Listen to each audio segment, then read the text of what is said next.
News 18 लोकमतच्या Facebook लाईव्हमध्ये आपलं सर्वांचं स्वागत। जर बघितलं तर जळगाव जिल्हा हा केळी आणि कापूस या प्रमुख पिकांसाठी ओळखला जातो।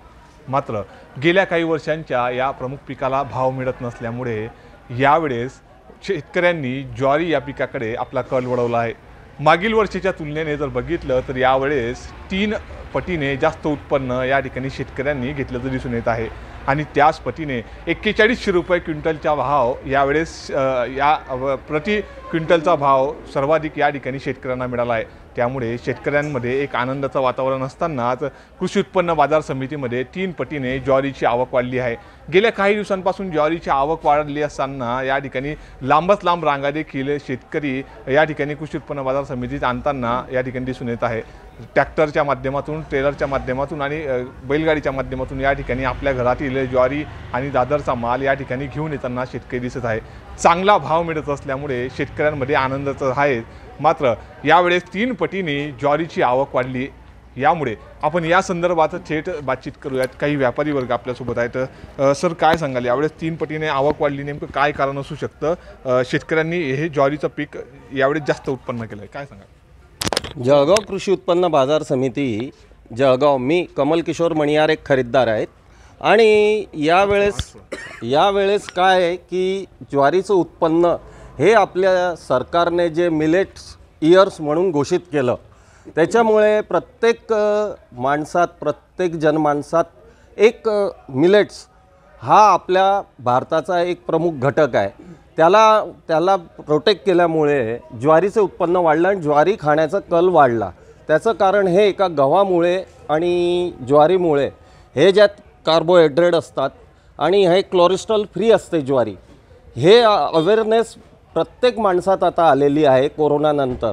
त्याच्यामुळे ज्वारीकडे प्रत्येक शेतकऱ्याचा कल वाढला आणि बाजारभाव MSP पेक्षा चांगले भाव मिळाल्यामुळे आता या आत्ताच्या परिस्थितीत उत्पादन वाढलेलं आहे। मिलेट्समध्ये म्हटलं तर नागली आहे, ज्वारी आहे, बाजरी आहे, तृणधान्य हे भरपूर वाढलेलं आहे। तसंच त्या अनुषंगाने आपल्या इथे ज्वारीचं उत्पन्न अतिशय वाढलेलं आहे आणि या उत्पन्नामुळे आणि खाण्याचा जो कल आहे तोही वाढलेला आहे।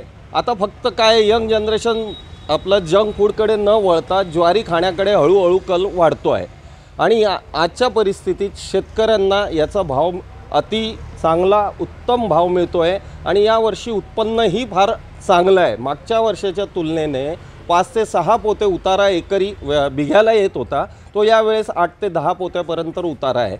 त्याच्यामुळे शेतकरी आनंदित आहे आणि शिवाय त्याचा जो कडबा येतो, तो कडबासुद्धा यावेळेस 6000 बिघ्याने भाव खुलले, त्याच्यामुळे तो अतिशय आनंदित आहे। आणि ह्या भरभराटी याच्यामुळेच आहे का आपल्याला गव्हर्नमेंटने यावेळेस जे मिलेट्स इयर्स घोषित केलं, त्याच्यामुळे या तृणधान्याकडे प्रत्येकाचा कल वाढलेला आहे। काय सांगाल, सर्वाधिक भाव यावेळेस शेतकऱ्यांना काय मिळाला आहे? शेतकरी आनंदी आहे का? काय त्यांच्या चेहऱ्यावरचं काय सांगाल, काय असं हे बघा, यावेळेस शेतकरी इतका खुश आहे का, एक तर उत्पन्न डबल आणि भावसुद्धा व्यवस्थित आणि हायेस्ट भाव 4100 ते 4150 पर्यंत जे बाजार फुटले, त्याच्यामुळे तो भरपूर आनंदित आहे। आपण बघितलंय की शेतकरी राजा अत्यंत आनंदी आहेत। अजून काही व्यापारी वर्ग आपल्यासोबत आहे। दादा, काय सांगाल, तुम्ही एक व्यापारी आहात, शेतकरी राजा या ठिकाणी ज्वारीचे आवक आपल्याकडे घेऊन येत आहे, काय सांगाल, काय प्रतिक्रिया तुमची?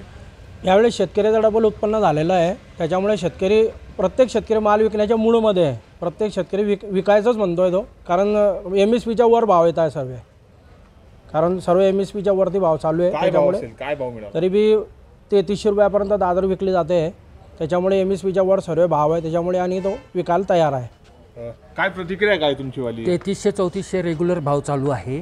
त्याच्यानंतर हायेस्ट जे चांगली क्वालिटी आली त्याला 4100 पर्यंत भाव भेटलेले, त्यामुळे फार आनंदाचं वातावरण शेतकऱ्यांमध्ये आहे। त्याच्यामुळे म्हणजे योग्य दिशा आपल्याला यावर्षी भेटलेली आहे शेतकऱ्यांना। गेल्या वर्षापेक्षा यावेळेस ज्वारी आणि दादरचं आवक आपल्याकडे किती पटीने वाढलेली आहे आणि भाव कसे मिळत आहेत, नेमकी काय परिस्थिती आहे मार्केटची? गेल्या वर्षीपेक्षा यावर्षी आवक 2.5 ते 3 पटाने वाढलेली आहे। मागे जो 28 ऑक्टोबरच्या दरम्यान पाऊस पडलेला होता, त्याचा खूप फायदा शेतकऱ्याला झालेला आहे। कोरडवाहू आणि पाणी भरती दोघांनाही फायदा झालेला आहे आणि हे गेल्या वर्षीच्या तुलनेपेक्षा भावही चांगले आहेत। आवक जास्त, माल जास्त आणि भावही चांगले, तर प्रत्येक शेतकऱ्याला शेतकऱ्याच्या म्हणण्यानुसार एक बिघाला 12 पोते, 10 पोते, 12 पोते, 15 पोते, 13 पोते याप्रमाणे उत्पन्न आलेलं आहे. तर नेमकं काय सांगतं, कारण काय सांगता येईल? तर भाव आवक वाढण्याचं कारण आणि भाववाढीचं कारण काय सांगता येईल? मागच्या वर्षी जो पेरा होता तो कमी प्रमाणात होता आणि त्यानंतर मागच्या वर्षी शेवटी दादरला 5,000 रुपयाचे भाव मिळाले होते. त्या अनुषंगाने शेतकऱ्याने यंदा दादरचा पेरा वाढवलेला आहे. अच्छा. आणि आवक कशी आहे सर आता आपल्याकडे? आमच्या इथं कमीत कमी रोज 100 ते 125 वाहनांचे लिलाव होत आहेत. अच्छा. प्रत्येक वाहनाला 40 ते 50 क्विंटल माल आहे. बरं सर, आताचे जे भाव आहेत समजा आता ते काय आहेत आणि पुढे भविष्यात अजून वाढेल का भाव, काय वाटतं? नाही, भविष्यात वाढण्याचे आता चान्सेस नाही आहेत. कारण काय, पुढच्या वर्षी परत भविष्यात येणारी म्हणजे 1 महिन्यानंतर येणारा जो क्रॉप आहे तो अडवंटा ज्वारी म्हणून एक उन्हाळू ज्वारी पेरली जाते, त्याचाही पेरा भरपूर आहे. त्याकरता याच्यावरती भाव वाढण्याची शक्यता कमीच आहे. काय भाव मिळाला आहे? हायेस्ट 4,000 रुपयाचा भाव मिळालेले आहेत. काय नाव तुमचं? सुनील तापडिया, जळगाव मार्केट यार्ड आडत असोसिएशन सचिव. पण जर बघू शकतो की यावेळेस शेतकरी राजा आनंदित आहे. त्याचं कारण की यावेळेस उत्पन्न ज्वारीचं डबलने झालेलं आहे. प्रमुख पीक जळगावचं म्हटलं तर पांढरं सोनं म्हणजे कापूस आणि केळी याकडे शेतकरी राजांनी कुठेतरी पाठ फिरवली का काय, आणि ज्वारी या उत्पन्नातून तब्बल 4100 रुपये क्विंटलच्या मागचा हा भाव शेतकऱ्यांना आनंदित करून देणारा आहे. त्यामुळे येणाऱ्या काळात अजून इतर शेतकरी देखील ज्वारी उत्पादकाकडे वळतील का, हे देखील पाहणं तितकंच महत्त्वाचं असणार आहे. नितीन नांदुरकर, न्यूज 18 लोकमत, जळगाव.